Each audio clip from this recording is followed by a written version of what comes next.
देहरादून से बड़ी खबर। यहां पुलिस और बदमाश के बीच एनकाउंटर हुआ है। 10,000 का इनामी बदमाश जख्मी हो गया। दरअसल प्रेमनगर के झाझरा में पुलिस चेकिंग कर रही थी और इसी दौरान बदमाश ने पुलिस टीम पर फायरिंग की है और मौके से भाग निकला, जिसके बाद पुलिस ने नाकेबंदी की और शेरपुर इलाके में फिर से बदमाश और पुलिस के बीच एनकाउंटर हुआ है। पुलिस की जवाबी फायरिंग में बदमाश जख्मी हुआ, जिसके बाद उसे अस्पताल ले जाया गया। इसका नाम यूनुस बताया जा रहा है, यूसुफ, जिसके खिलाफ गौकशी का मामला दर्ज है। सत्येंद्र बर्तवाल हमारे सहयोगी देहरादून से हमारे साथ मौजूद है। सत्येंद्र, ये कहाँ का रहने वाला है यूसुफ, जिसके खिलाफ गौकशी का मामला दर्ज है, और फिलहाल पुलिस इस एनकाउंटर को लेकर क्या कह रही है? बिल्कुल मिलकर मैं आपको बता दूं, क्योंकि यूसुफ जो 10,000 रुपये इनामी बदमाश है, जिसके खिलाफ गौ कसी के कई मामले दर्ज हैं। अगर हम बात करें प्रेमनगर में ही इस आरोपी के खिलाफ एक गौ कसी का मामला दर्ज है और पुलिस लगातार इसकी तलाश में जुटी थी। लेकिन जैसे ही कल पुलिस की चेकिंग के दौरान जब इसे रोका गया तो इसने पुलिस के ऊपर ही फायर चौक दिया, जिसके बाद पुलिस ने पूरा घेराबंदी करके देर रात इसके साथ मुठभेड़ भी है। मुठभेड़ में जो घायल हुआ बदमाश यूसुफ, जिसको पुलिस ने अस्पताल भर्ती किया। अभी पुलिस ये भी पता लगा रही कि इस पर अन्य जगह कहां मुकदमे दर्ज हैं। जी और धन्यवाद आपका सत्येंद्र इस वक्त पूरी जानकारी देने के लिए। तो उत्तराखंड पुलिस का ये यूपी पुलिस वाला स्टाइल देखिए, जहां पर एक बदमाश से एनकाउंटर होता है। एक बार नहीं बल्कि दो बार होता है। पहली बार वो चकमा देकर भागने में कामयाब हो जाता है, लेकिन दूसरी बार जब पुलिस उससे नाकेबंदी कर घेरती है तो पुलिस इसे पकड़ लेती है। इसके पैर में घुटनों के नीचे गोली लगी, आप देख सकते हैं, और इसे अस्पताल ले जाया गया। कुमाऊं की तराई के इलाके में चलने वाले कुछ इंडस्ट्रीज इस वक्त खतरे में हैं। विशेषकर प्लाईवुड और पेपर इंडस्ट्री की बात करें तो इस पर खतरा ज्यादा है और यहां काम करने वाली फैक्ट्रियां कच्चे माल के लिए आने वाले समय में चुनौतियों का सामना कर सकती हैं। ऐसा हम क्यों कह रहे हैं, ये हम आपको इस रिपोर्ट में दिखाते हैं।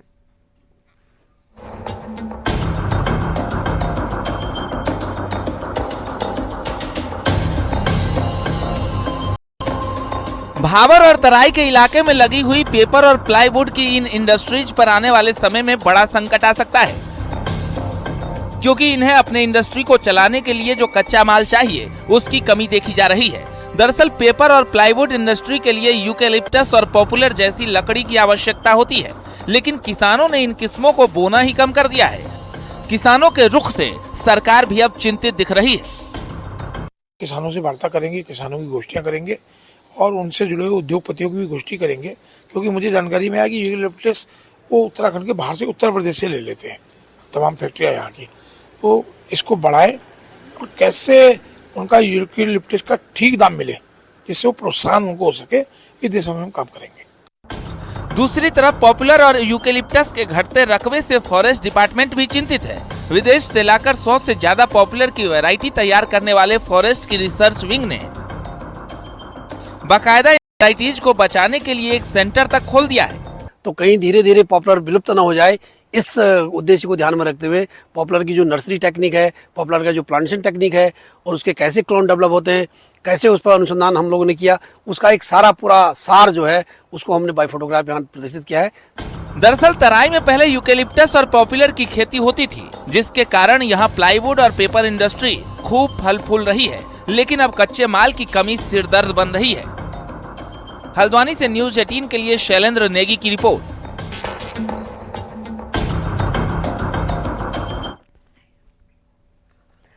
दिवाली बाद महानगरों में हुए पॉल्यूशन के बाद से कॉर्बेट में एक बार फिर टूरिज्म में बूम आया है, जिसे लोगों ने पॉल्यूशन टूरिज्म का अब नाम दिया है।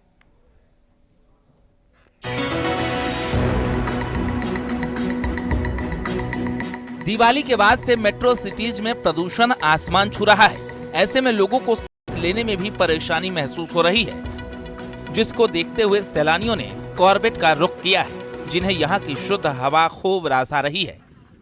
यहाँ पे तो हम दिल्ली के पोल्यूशन से एस्केप करने आए हैं दिवाली के बाद, और कंपैरेटिवली तो ऑफ कोर्स जिम कॉर्बेट में काफ़ी कम है। स्पेशली हम जहाँ पर अभी रह रहे हैं वहाँ का काफ़ी सीरीन एनवायरनमेंट है, तो काफ़ी कम लगा, क्योंकि दिल्ली तो अभी एकदम इज चोक्ड विद पोल्यूशन। मगर कल शाम को व्हेन वी वेंट आउट तो तब भी पटाखे और उन सब की वजह से नॉइज़ पोल्यूशन थोड़ा तो था। ऑफ कोर्स अब वो तो इंडिया है, वी कांट एस्केप दैट, मगर कंपैरेटिवली आई वुड से कि यहाँ पे इट्स मच बेटर। अभी इधर बहुत बेटर है और इधर का ये नेचुरल लग रहा है और इधर पॉल्यूशन भी जीरो है, इधर पूरा नेचुरल ही है। ऑक्सीजन पूरा लेवल कंप्लीट चल रहा है, इधर बेटर लग रहा है मतलब इधर। सैलानियों के यहाँ आने से पर्यटन कारोबारियों के चेहरे खिले हुए हैं, क्योंकि कॉर्बेट अभी पूरी तरह से खुला भी नहीं है और कॉर्बेट खुलने से पहले ही पर्यटकों ने टूरिज्म को नई उड़ान दी है। हम कॉर्बेट में देखने जा रहे हैं जिसमें शादियां भी हैं और काफी तरह के वैसे लोग भी हैं जो पोल्यूशन की वजह से यहाँ पर आकर रह रहे हैं और शादियां करने के लिए भी कॉर्बेट में आ रहे हैं। बाघों के लिए मशहूर कॉर्बेट अपने साफ पर्यावरण के लिए भी जाना जाता है। ऐसे में शुद्ध हवा की तलाश में भी लोग यहाँ का रुख कर रहे हैं। रामनगर से न्यूज़ 18 के लिए गोविंद पाटनी की रिपोर्ट।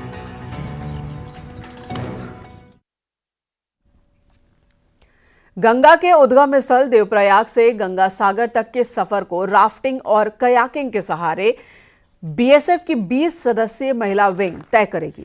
ये सफर महज 53 दिनों में तय किया जाएगा। 24 दिसंबर को यात्रा पूरी होगी। तकरीबन 2500 किलोमीटर के इस सफर को ऑल वुमेन गंगा रिवर अभियान नाम दिया गया है। बीएसएफ के आईजी ने 20 सदस्यों के साथ बीएसएफ महिला विंग की सुरक्षा के लिए भेजे हुए दूसरे जवानों की टीम को हरी झंडी दिखाई देवप्रयाग से कल रवाना किया। इस अभियान का उद्देश्य है अविरल गंगा को स्वच्छ रखना और महिला सशक्तिकरण का संदेश देना। फॉर्मल फ्लैग ऑफ गंगा महोत्सव के दिन 4 नवंबर को हरिद्वार में भारत सरकार के जल शक्ति मंत्री जी करेंगे और ये हमारी जो राफ्टिंग टीम है पूरे 53 दिनों में जो गंगा का प्राकृतिक मार्ग है उसको फॉलो करते हुए गंगा सागर तक जाएगी। दीपावली के बाद पर्यटन में भी उछाल आता है। बड़ी संख्या में पर्यटक उत्तराखंड की तरफ आते हैं। नैनीताल समेत पहाड़ सैलानियों से गुलजार है तो कारोबार ने भी रफ्तार पकड़ी है। टूरिस्ट यहां के फिजाओं को देख मस्त हो रहे हैं।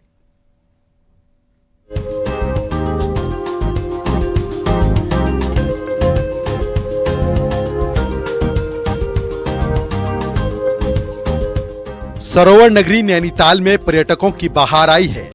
यहाँ ऐसी रौनक छाई है कि पर्यटक स्थल गुलजार हैं।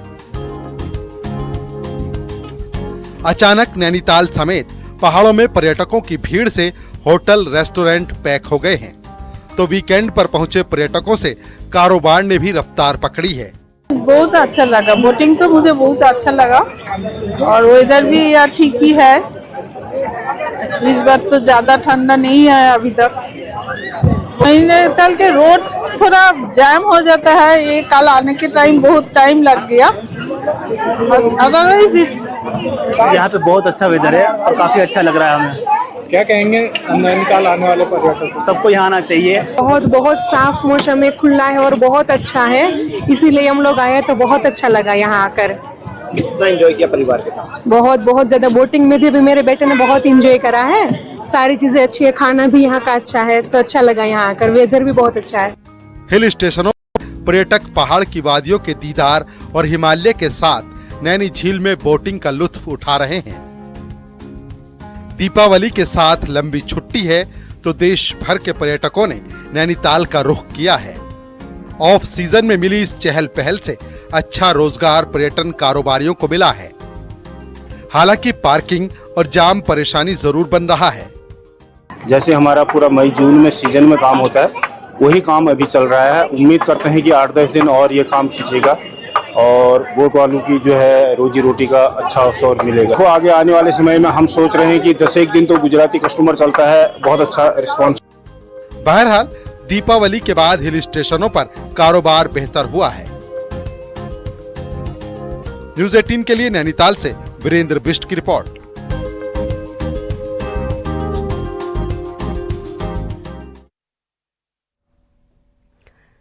खनन विभाग ने साल के शुरुआती 4 महीने में ही 333 करोड़ का रिकॉर्ड राजस्व हासिल किया, जो बीते साल की अपेक्षा लगभग दोगुना है। सरकार का कहना है कि ये उसके कुशल प्रबंधन की वजह से मुमकिन हुआ है, जबकि विपक्ष इस पर सवाल खड़े कर रहा है।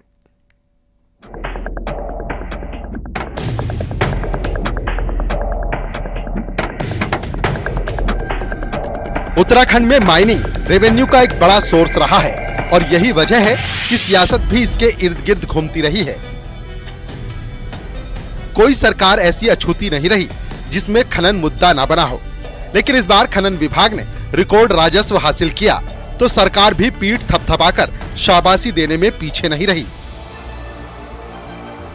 साल 2022-23 में जहां साल भर में खनन विभाग ने कुल 472 करोड़ का राजस्व हासिल किया, वहीं इस साल केवल 4 महीने में ही 333 करोड़ रुपए की कमाई हो गई। सीएम का कहना है कि इस साल अब तक का सबसे अधिक 1200 करोड़ का टारगेट रखा गया है। माइनिंग डिपार्टमेंट का दावा है कि उसने 3 कदम उठाए, जिसकी वजह से उसे सफलता मिली है। माइनिंग पॉलिसी का सरलीकरण किया गया। ई ऑक्शन पॉलिसी के जरिए 150 से ज्यादा पट्टे आवंटित किए गए। माइनिंग के लिए प्रमुख 4 जिलों हरिद्वार, देहरादून, यूएस नगर और नैनीताल में खनन का ठेका एक ही कंपनी को दिया गया, जिससे खनन चोरी कंट्रोल हुई। खनन विभाग ने इस वर्ष बहुत अच्छा नियोजन करा है और जो भी हम उसमें नीति लेकर आए हैं, पहले के सालों में पूरे साल भर में 300 करोड़ रुपए बहुत मुश्किल से राजस्व प्राप्ति होती थी और अक्सर ये सवाल उठते थे कि खनन में चोरी हो रही है, अवैध खनन हो रहा है। इस बार अभी 6 महीने का खनन सत्र चला है और 6 महीने में लगभग 600 करोड़ के बराबर राजस्व प्राप्त हो गया और पूरे साल भर में 1200 करोड़ रुपए का राजस्व प्राप्ति का अनुमान है।